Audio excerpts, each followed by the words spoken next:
ஸ்ரீ குருவாயூரப்பன் திருவடிகளே சரணம். இந்த தசகத்தோட 5வது ஸ்லோகத்தை நாம் இன்னைக்கு பார்க்குறோம்.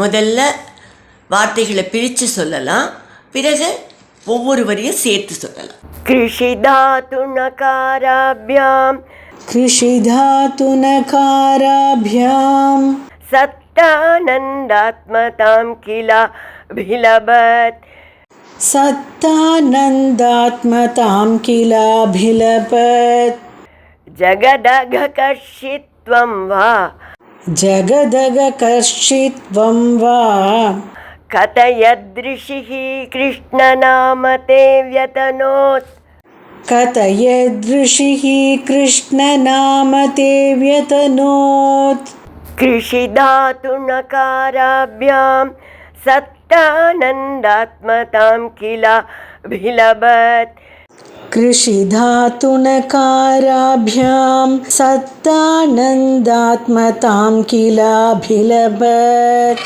ஜகதகர்ஷித்வம் வா கதயத்ரிஷிः கிருஷ்ணநாமதே வ்யதனோத் ஜகதகர்ஷித்வம் வா கதயத்ரிஷிः கிருஷ்ணநாமதே வ்யதனோத். இப்போ நாம் இந்த ஸ்லோகத்தோட வார்த்தைகளை பிரித்து அர்த்தங்களை பார்க்கலாம்.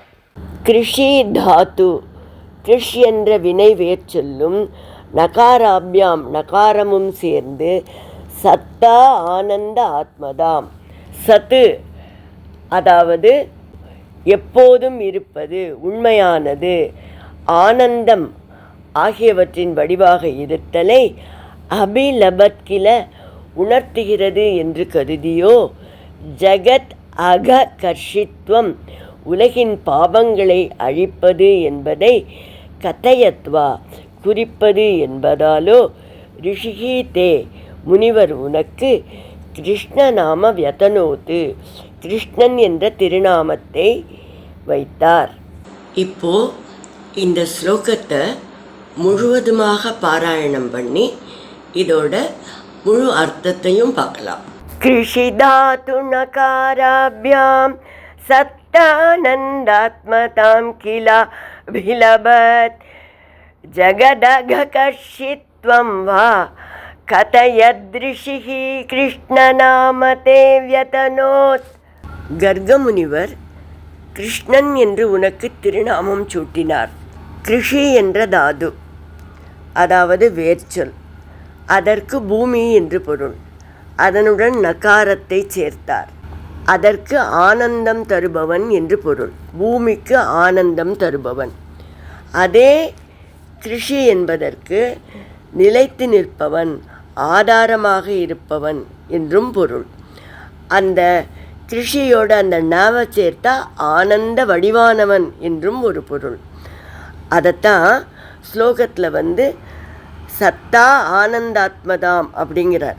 அதாவது நிலையாக நிலைத்து நிற்பவன், ஆதாரமாக இருப்பவன், ஆனந்தமே வடிவானவன் என்பது மற்றொரு பொருள். மூன்றாவதாக ஜகத் அகர்ஷித்வம் என்று சொல்கிறார். அதாவது உலகத்தின் பாபங்கள் அனைத்தையும் ஆகர்ஷித்து கவர்ந்து கொண்டு செல்பவன். இப்படி 3 விதமான மிக உயர்ந்த அர்த்தங்களை உட்கொண்டதாக கிருஷ்ணன் என்ற திருநாமத்தை உனக்கு அவர் சூட்டினார் என்று பட்டதிரிகள் சொல்கிறார்.